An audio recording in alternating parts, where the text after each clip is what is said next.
there. I'd like to do a short video on something that I find very, very useful.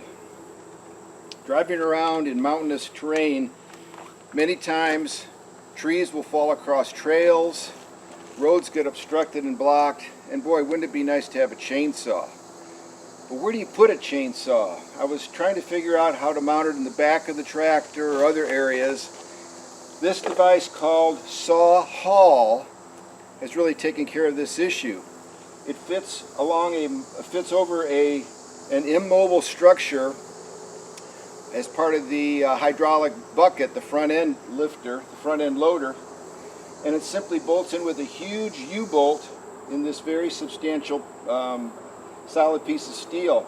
Then it has a plastic insert to protect the blade, and it fits in very easily. This is a small steel chainsaw that I like to carry with me, and you can see how easily that fits in there. It'll also accept larger chainsaws as well because it has quite a long sheath or scabbard.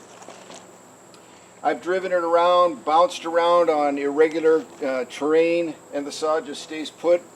The plastic sheath keeps the blade nice and sharp. It doesn't dull it. It's not metal, and it's here when you need it. It also doesn't obstruct the view and is readily available anytime called for.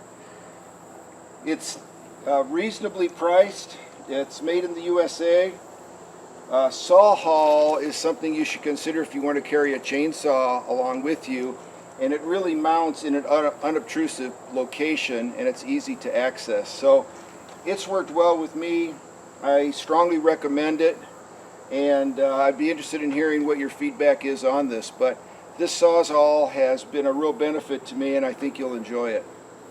Thank you.